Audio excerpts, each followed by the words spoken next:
Grab a vinyl record and set it on a bowl and a heat gun. Start using that heat gun all the way around the edges. Put a mitt on your hand and start forming it as soon as it gets hot. This is the way to make a nice, cool bowl. Once it settles, it's going to be nice and strong. But I've got a faster way. Put your oven to 350 degrees, hit start, and then let it heat up, and then put your vinyl record on something that won't stick to. Put it in the oven. You only need it for 2 minutes. Now, it's going to come out a little warped, but don't let that worry you. Just peel it right off. It's going to be mighty flexible. And this time, instead of the outside of the bowl, you're going to put it on the inside. Shape it and push it against the sides because you don't want that warp to be too much. After about 10 minutes, it's cool, and look how strong it is. Now, these are going to be great for parties or anything for decor around the house. Next, grab a piece of plywood that's 3/4 inch.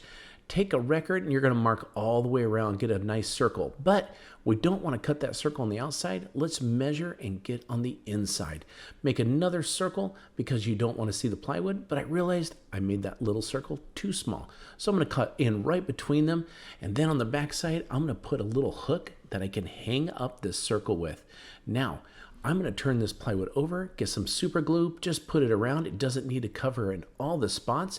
Once I got it smeared on there, I'm going to put the vinyl record on there and let it sit for about 15 minutes. Then I'm going to drill 2 little holes, and I'm going to stick some wood dowels in there. But first, I've got to put some wood glue in. This wood glue is what's going to hold it together. So once I get it in there, cut these dowels to about 4 inches. They're 3/4 inch dowels. Put them in there. Again, they're 4 inches long. Let that dry for a couple of hours. And then I'm hanging on the wall, and look at this. That is an amazing guitar holder right there on the wall, and it looks great. Back to those bowls. We can cut out the inside, maybe a couple inch hole saw like this. Once you get it all the way cut through, go easy. It's going to spin on you. Once you get it cut, you can grab a lamp kit. Put it right through there. Take the other washer and tighten it up on the inside. Go ahead and install a bulb, and then you hang it up. Doesn't that look great? As a holder and as a lamp. Why don't we go ahead and grab a record? We don't need any heat or anything like that. We just need a little plastic numbers, and we're going to set those up and put them all the way around, starting with 6, 3, and 12. That's going to mark all our 90 degrees. And then we're going to go ahead and put glue on. It takes just little dabs. We're going to put it all the way around the record. And as you can see, we're starting to make a clock. And then you can buy a little kit. They're so cheap and inexpensive. You can get them on Amazon. Put that through, put the arms on, and then you hang it on the wall. And look how great that is. I think these projects turned out absolutely amazing.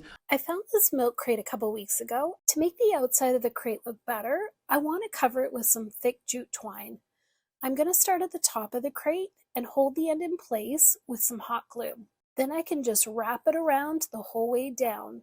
My crate has quite a few bump outs, so I'm just going to do my best to cover them all up and use a little hot glue when I need to hold the twine in place. Now that the crate is covered, I want to create a seat for the top. I had this heavy old cabinet door though that fits perfectly. To make the seat comfy and provide a really sturdy top so that I can also use it as a little table, I'm going to add a really thick piece of foam over the door. I want to start by making the foam just slightly bigger than the door. The best way to cut foam is with an electric knife. The knife cuts through it like butter and makes it quick and easy. To cover the foam and the door, I have this piece of beautiful fabric from an old curtain that I absolutely love. It's the perfect size, so I'm going to lay it down with the pattern side against the table, and then I'm going to place the foam in the middle of it. With the foam in place, I can lay the door on top. To hold the fabric in place, I could use an electric stapler, but I find it just as easy to use hot glue when it's on something hard like this. There are a number of ways to finish the ends, and for something thick like this, I like to make it look as tidy as possible. I can trim off any excess fabric here too, so that it lays nicely.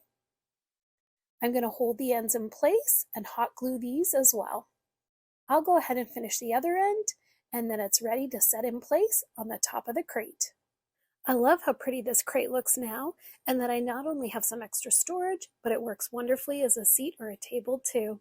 We are going to transform a black utility rolling cart. First things first, we have to put together the utility cart, and then what I did was I brought it outside and I spray painted it a gold, and that already transformed this utility cart. And then you want to make sure that you get all the little nooks and crannies. I only needed about one coat, but I did kind of go over a few areas that weren't sprayed all the way. And then you're gonna let it dry. As this was sitting drying, I realized I didn't want the middle ledge. So what I did is I decided to take off that middle shelf because I wanted to have wine bottles at the bottom, and this was gonna end up too short of a space. At first I thought I was gonna lay them flat, but then I decided after I was looking at it when it was gold that I wanted them to stand up straight.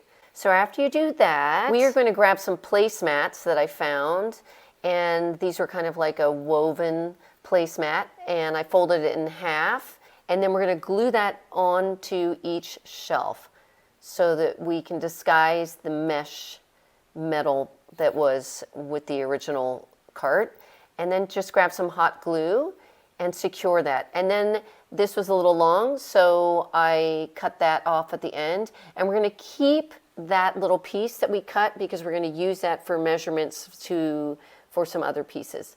So there's that little piece again, and then we're going to take the other half of the mat and then cut that off, and that makes it a perfect length for that shelf, and then glue that in. And then I found these wooden rings, and I thought, hey, that would look really cute to embellish it and kind of transform this so it disguises the fact of what this actually is. So I hot glued those, and I use Gorilla Glue hot glue, and it never fails me. It holds really strongly. And then I had some more of these little wooden rings that were almost twice the size, and glued those down along the bottom. And then after you glue them down, you're going to go around and kind of add some more glue in some areas from behind that you feel maybe you missed, and then it already looks great. Now we're going to grab some white paint, and we are going to put that on the handles at the top on both sides. And then I took some more of the placemat, and I made it about 1.5 inches wide, and put that on the middle little metal bar to camouflage that. Then there's that little piece that I cut off the end, and I use that again as a perfect way to measure the width of the mat to put on the side. Then I put some glue across the top so it kind of butts right up to the other piece, and then just kind of smooth that down, and it almost looks seamless right there. Then you're going to take your hot glue and you're going to glue the rest of that piece down the side, and there's only a couple little areas you can attach it to. They're kind of like a thin crossbar, so you're just going to gently put that across. And then I didn't show you, but afterwards I went from behind and did a little extra. Next, I love this Anthropologie mug right there, and so I decided that's the way I'm going to paint the little white handles. So I grabbed some little light kind of minty color and put those little splotches there, then put some little dots of green, some big ones and some little ones, and then put that on both sides. And this is kind of where you just have some fun. Then I grabbed a flat paintbrush and painted some gold. And then I decided I wanted this to kind of blend in to the bottom, so I took the bottom piece and I just mimicked the same way that I painted the handles. And then that's it. This turned out so beautiful. I cannot believe that this was literally that black, ugly utility cart. No offense to the utility cart, but this looks so good. And I could also see this not just for wine, but it could be a coffee cart. And there's so many possibilities of the way you could paint this. I could see it all in like one color tone, like blue and white. I can see it very neutrals. It's just whatever your style is. And I hope I inspired you to try this DIY for yourself.